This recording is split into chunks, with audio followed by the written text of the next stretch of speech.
जो अपने कदमों की काबिलियत पर विश्वास रखते हैं वही अक्सर मंजिल पर पहुंचते हैं। ठीक है दोस्तों, good morning, welcome back to another video और मेरा नाम है श्याम। आज है 25 फरवरी 2021 और 25 फरवरी से बनने वाले महत्वपूर्ण करंट अफेयर्स के बारे में हम बात करेंगे और उनसे बनने वाले महत्वपूर्ण क्वेश्चनों के बारे में हम डिस्कस करेंगे। तो चलिए शुरू करते हैं पहले क्वेश्चन से। हर वर्ष 24 फरवरी को पूरे भारत में निम्नलिखित में से कौन सा दिवस मनाया जाता है? तो ऑप्शन ए है केंद्रीय उत्पाद शुल्क दिवस, ऑप्शन बी है नेशनल डी वार्मिंग डे, या ऑप्शन सी है राष्ट्रीय विज्ञान दिवस, ऑप्शन डी है राष्ट्रीय मतदाता दिवस। तो क्या आएगा इसका? ऑप्शन जो ए है केंद्रीय शुल्क उत्पाद दिवस, ये 24 फरवरी को पूरे देश में मनाया जाता है। जान लेते हैं इसके बारे में महत्वपूर्ण बातें। जो पूरे देश में 24 फरवरी को हर वर्ष केंद्रीय उत्पाद शुल्क दिवस के रूप में मनाया जाता है। ठीक है, भारत में केंद्रीय अप्रत्यक्ष कर और सीमा शुल्क, जो भारत में सीमा शुल्क, वास्तु कर जैसे कि जीएसटी और केंद्रीय शुल्क उत्पाद शुल्क, सेवा कर और नारकोटिक्स के संचालन के लिए जिम्मेदार है। सीमा शुल्क कानूनों को संचालित करने के लिए सीमा शुल्क और केंद्रीय उत्पाद शुल्क जीएसटी विभाग की स्थापना की गई थी। ठीक है, देख लेते हैं नेक्स्ट क्वेश्चन। फरवरी 2021 में आंध्र प्रदेश के किस जिले को प्रधानमंत्री किसान राष्ट्रीय पुरस्कार के लिए चुना गया है? तो ऑप्शन ए है करीमनगर, ऑप्शन बी है कोलार, ऑप्शन सी है मंड्या, या ऑप्शन डी है तिरुवनंतपुरम।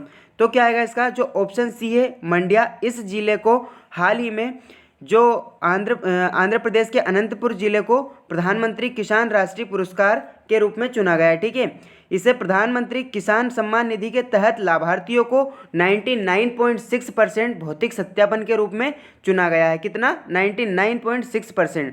ठीक है, अब बात आई है आंध्र प्रदेश की। तो आंध्र प्रदेश के मुख्यमंत्री कौन है? वाई.एस. जगनमोहन रेड्डी। और यहाँ के राज्यपाल कौन है? विश्वभूषण हरिचंद्रन। और जिलों की संख्या कितनी है? तो 13 है। ठीक है, इसके अलावा यहाँ पर महत्वपूर्ण नदी कौन सी है? कृष्णा। ठीक है, देख लेते हैं नेक्स्ट क्वेश्चन। युवा भारत जो कि द हीरोज ऑफ टुडे नामक पुस्तक के लेखक कौन है? तो ऑप्शन ए है अमिताभ घोष, ऑप्शन बी है रामचंद्र गुहा, ऑप्शन सी है देवदत्त पट्टनायक, या ऑप्शन डी है देवीर सिंह भंडारी। तो क्या आएगा इसका? लगाइए राइट आंसर। जो ऑप्शन डी है देवीर सिंह भंडारी, इसका राइट आंसर आएगा। जो युवा Bharat the heroes of today नामक पुस्तक है, इनके द्वारा लिखी गई है। इसे ब्लूमबर्सरी जो कि इसके द्वारा प्रकाशित की गई है, और जो निर्माता और उद्यमी है वो देवीर सिंह भंडारी है। ठीक है, इसके अलावा ये जो 60 से अधिक प्रख्यात युवा जो कि व्यक्तित्व है उनकी यात्राओं पर आधारित है, उनकी यात्राओं का इसमें वर्णन किया गया है। ठीक है, इस पुस्तक के अभिनेता राजकुमार राव, खेल मंत्री जो है हमारे किरण रिजिजू, और इसके अलावा ओलंपिक स्वर्ण पदक विजेता कौन? अभिनव बिंद्रा, और त्रिपुरा के मुख्यमंत्री विप्लव कुमार देव की यात्रा शामिल है। ठीक है, देख लेते हैं नेक्स्ट क्वेश्चन।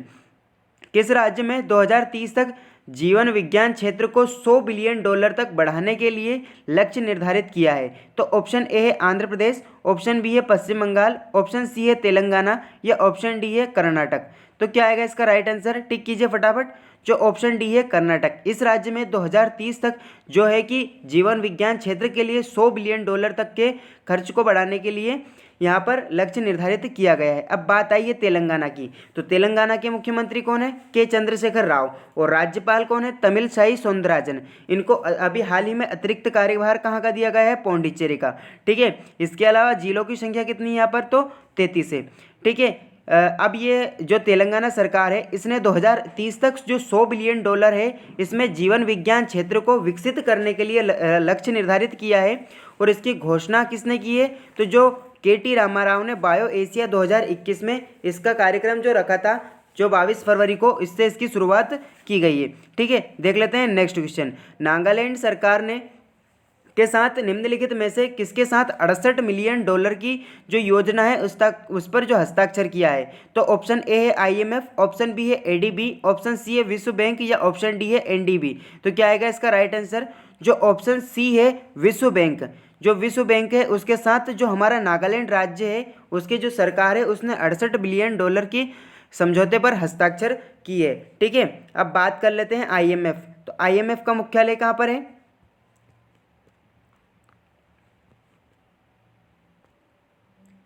वॉशिंगटन DC में है। ADB का मुख्यालय कहाँ पर है? मनीला में है, और इसकी स्थापना 1966 में की गई थी। इसके हेड आसाकावा है। इसके अलावा जो यहाँ के भारत के है वो है अशोक लवासा है। ठीक है, अब देख लेते हैं विश्व बैंक के बारे में। तो विश्व बैंक का मुख्यालय कहाँ पे? वॉशिंगटन डीसी में है। राष्ट्रपति जो कि इसके जो हेड है वो डेविड मालपास है। इसके अलावा इसका जो संकलन है वो international bank for restriction and development and the international development association है, इसके द्वारा इसका किया जाता है। ठीक है, इसके अलावा जो जो वर्ल्ड बैंक है उसके द्वारा जो नागालैंड सरकार है उसके साथ विश्व बैंक ने 68 बिलियन डॉलर जो है कि उस पर समझौते पर हस्ताक्षर किए हैं। देख लेते हैं next question. Steel authority of India limited को पब्लिक रिलेशंस जो कि सोसाइटी ऑफ इंडिया है उसके नेशनल अवार्ड्स 2020 में संचार के क्षेत्र में प्रयासों के लिए कितने पुरस्कार प्राप्त किए हैं? तो देख लेते हैं कितने, 6 पुरस्कार मिले हैं। ठीक है, अब इसके बारे में इंपॉर्टेंट बातें क्या है? तो steel authority of India limited जो कि पब्लिकेशंस रिलेक्शन है, इसकी जो सोसाइटी ऑफ इंडिया है इसके नेशनल अवार्ड्स में कुल 6 पुरस्कार जीते हैं। और जो सेल है उसकी जो हाउस जर्नल है उसकी बेस्ट कम्युनिकेशन कैंपेन और जो communication campaign of the year कोविड-19। इसके अलावा स्पेशल प्रेस्टिल जो पब्लिकेशन है ई न्यूज़ लेटर और कॉरपोरेट वेबसाइट श्रेणियों में इसको पुरस्कृत किया गया है। इंपॉर्टेंट है। ठीक है, इसके अलावा यहाँ पुरस्कार उत्तराखंड की राज्यपाल जो कि बेबी रानी मौर्य है उनको भारत सरकार के जो कि केंद्रीय मंत्री शिक्षा मंत्री रमेश पोखरियाल निशंक है उनके द्वारा प्रदान किया गया है। ठीक है, फरवरी 2021 में निम्नलिखित में से किसने पूर्व नौकरशाह जो कि अनिल कुमार झा को अपना अध्यक्ष नियुक्त किया है? ऑप्शन ए है वेदांत लिमिटेड, ऑप्शन बी है टाटा इस्पात, ऑप्शन सी है एनटीपीसी लिमिटेड या फिर ऑप्शन डी है जिंदल पावर लिमिटेड। तो क्या आएगा? जो ऑप्शन डी है जिंदल पावर लिमिटेड, इसके जो पूर्व नौकरशाह है इनको अनिल कुमार झा को नियुक्त किया गया है। अच्छा, झा कोल इंडिया लिमिटेड ये इसके पूर्व अध्यक्ष थे। इसके अलावा जेपीएल जो steel maker Jindal steel and power limited है इसके जो सहायक कंपनी है। इसके अलावा जो जिंदल कंपनी है इसके हेड कौन है? तो ओम प्रकाश जिंदल है। ठीक है, ये सीईओ है।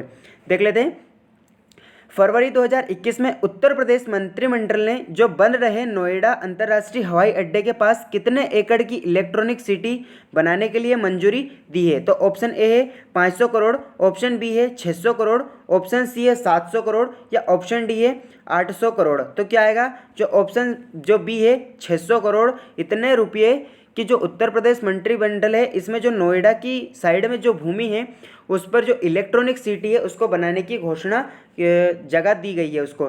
ठीक है, अब बात कर लेते हैं इसके बारे में। जो उत्तर प्रदेश के मंत्रिमंडल ने नोएडा के जो अंतर्राष्ट्रीय हवाई अड्डे को बनाने के लिए 700 एकड़ की इलेक्ट्रॉनिक सिटी परियोजना की मंजूरी दी है। इसके अलावा जो आईटी सेवाओं के अलावा यह परियोजना साइट पर छोटे मध्यम और बड़े हार्डवेयर निर्माता को आकर्षित करने के लिए भी इस पर ध्यान दिया जाएगा, यानी कि उनको आकर्षित किया जाएगा इधर। ठीक है, उत्तर प्रदेश की राजधानी क्या है?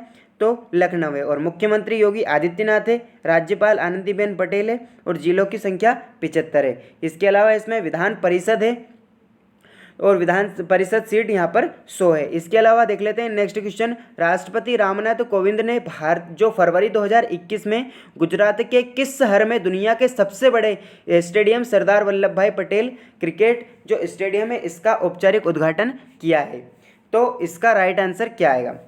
जो ऑप्शन जो 2 है अहमदाबाद। ठीक है, इसका नाम क्या हाल ही में चेंज किया गया है? नरेंद्र मोदी स्टेडियम इसका नाम किया गया है। ठीक है, जान लेते हैं इसके बारे में। जो राष्ट्रपति रामनाथ कोविंद ने 24 फरवरी 2021 को अहमदाबाद का जो गुजरात में मोटेरा स्टेडियम है इसका नाम नरेंद्र मोदी स्टेडियम कर दिया है और नवनिर्मित स्टेडियम है जो वर्तमान में क्रिकेट के लिए आवश्यक सभी अत्याधुनिक जो तकनीक है उनके द्वारा सुसज्जित ये रहेगा और ये विश्व का सबसे बड़ा है। ठीक है, जो कि लगातार 2020 मैचों की मेज़बानी के लिए आवश्यक है। ठीक है, इसमें 4 ड्रेसिंग रूम भी उपलब्ध है। देख लेते हैं नेक्स्ट क्वेश्चन। फरवरी 2021 में किसने पूर्वी नौसेना कमान विशाखापत्तनम में पूर्वी नौसेना की कमान को जो तलवार शाखा के रूप में पूर्वी बेड़े की कमान संभाली है? तो ऑप्शन है Shri S Panwar, option B है एसवी भोकरे, ऑप्शन सी है विश्वजीत दासगुप्ता या ऑप्शन डी है तरुण सोबती। क्या आएगा राइट आंसर? लगाइए फटाफट। जो ऑप्शन डी है तरुण सोबती, इन्होंने जो पूर्वी बेड़े की कमान है इसको संभाला है। ठीक है, इन्होंने जो रियर एडमिरल संजय वात्स्यायन है इनके स्थान पर कमान को संभाली है। इसके अलावा रियल एडमिरल तरुण सोबती को 1 जुलाई 1988 को भारतीय नौसेना में कमीशन किया गया था और इनको नेविगेशन और डायरेक्शन के रूप में विशेषज्ञ के रूप में रखा गया है। ठीक है, फरवरी 2021 में किसने मॉरिशस के प्रधानमंत्री प्रवीण जो कि जुगनौथ हैं, उन्होंने विदेश मंत्री एलन गानो की उपस्थिति में मॉरिशस के नए भारतीय उच्चायोग भवन का उद्घाटन किया है? तो ऑप्शन ए है नरेंद्र मोदी, ऑप्शन बी है एस जयशंकर, ऑप्शन सी है राजनाथ सिंह या ऑप्शन डी है अमित शाह। तो क्या आएगा इसका? ऑप्शन जो बी है एस जयशंकर। इन्होंने जो मॉरिशस के प्रधानमंत्री है प्रवीण जुगनौथ उनके साथ और जो विदेश मंत्री एलन गानो उनकी उपस्थिति में भारतीय उच्चायोग भवन का उद्घाटन किया है। ठीक है, अब जान लेते हैं इसके बारे में इंपॉर्टेंट बातें। इन्होंने मॉरिशस के जो दोगो तीरे सोशल हाउसिंग परियोजना का भी समीक्षा की है और भारतीय समर्थन की कुल 956 आवास इकाइयों को जल्द से अधिकृत किया है। ठीक है, मॉरिशस की राजधानी क्या है? पोर्ट लुइस और मुद्रा क्या है? मॉरिशस रुपया। ठीक है, इसके अलावा नेक्स्ट क्वेश्चन है, किस देश में 23 फरवरी 2021 को सीरम इंस्टीट्यूट ऑफ इंडिया से कोविड-19 टीके की 2 मिलियन खुराक मिली है? ऑप्शन ए है भूटान, ऑप्शन बी है श्रीलंका, ऑप्शन जो सी है लाओस या ऑप्शन डी है बांग्लादेश। तो क्या आएगा इसका राइट आंसर? लगाइए। जो राइट आंसर आएगा इसका डी, बांग्लादेश में 2 मिलियन जो खुराक है उसकी जो सीरम इंस्टीट्यूट है हमारा उसके द्वारा जो कोविड-19 की वैक्सीन बनाई गई थी वो बांग्लादेश में हाल ही में कितने 2 मिलियन खुराक दे दी गई है। यहाँ SII और जो बमेस्को फार्मास्यूटिकल लिमिटेड और बांग्लादेश सरकार के साथ त्रिपक्षीय जो समझौता हुआ था उसके अनुसार ऑक्सफोर्ड जो एस्ट्राजेनेका कोविड-19 टीके की 30 मिलियन खुराक की आपूर्ति को ये दूसरी खेप में पूरी करेगी। और इससे पहले जो SII है इसने 25 जनवरी 2021 को बांग्लादेश के सभी क्षेत्रों में 5 मिलियन की खुराक मिली है। बांग्लादेश की राजधानी क्या है? ढाका। और जो मुद्रा है वो वह क्या है? टका है। राष्ट्रपति अब्दुल हामिद है, प्रधानमंत्री शेख हसीना है और राष्ट्रीय खेल कबड्डी है। ठीक है, इसके अलावा राष्ट्रीय पशु बंगाल टाइगर है और राष्ट्रीय जो गान है वह हमार सोनार बंगला है। इसको किसने लिखा है? रविंद्रनाथ टैगोर ने। देख लेते हैं नेक्स्ट क्वेश्चन। लिवाइस ने किसको अपना वैश्विक ब्रांड एम्बेसडर नियुक्त किया है? ऑप्शन ए है अनुष्का शर्मा, ऑप्शन बी है दीपिका पादुकोण, ऑप्शन सी है प्रियंका चोपड़ा या ऑप्शन डी है कंगना रनावत। क्या आएगा इसका राइट आंसर? लगाइए फटाफट।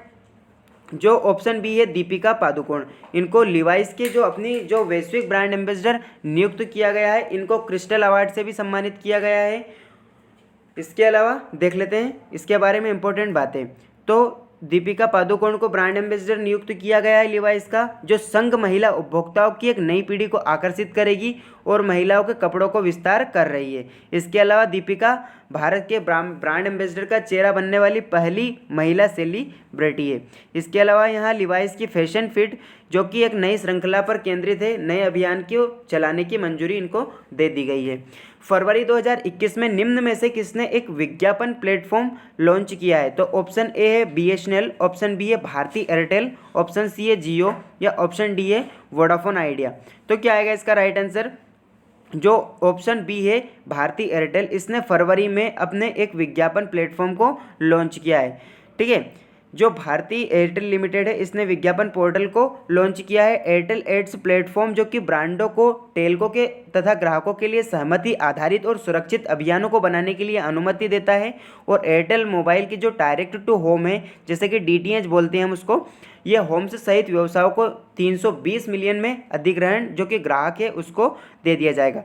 इसके अलावा एयरटेल एड्स ने पहले ही PepsiCo, Zomato, CRED, Tata AIG insurance और लेंसकार्ट, अपोलो 24/7, गेम्सक्राफ्ट आदि के साथ सहयोग किया है। ठीक है दोस्तों, आज के क्वेश्चंस कंप्लीट हो चुके हैं और आज का जो हमारा प्रश्न है वो है, मध्य प्रदेश ने जो मुख्यमंत्री शिवराज सिंह चौहान ने मध्य प्रदेश के होशंगाबाद शहर का नाम बदलकर क्या रखने की घोषणा की है? तो ऑप्शन आपके स्क्रीन पर रहे हैं। आपको क्वेश्चन के बारे में जितनी भी जानकारी पता है आप सब कुछ कमेंट सेक्शन में मेंशन करें। कल मैं आपका नाम अनाउंस करूंगा। ठीक है, so that is for today guys. आज के वीडियो में बस इतना ही। वीडियो पसंद आया हो तो लाइक करें, अपने दोस्तों के साथ शेयर करें और ऐसे ही और अधिक वीडियोस देखने के लिए हमारा जो चैनल है आनंद परमार क्लासेस, इसको फॉलो करें। Thank you, keep learning, keep watching and keep growing. Thank you for watching.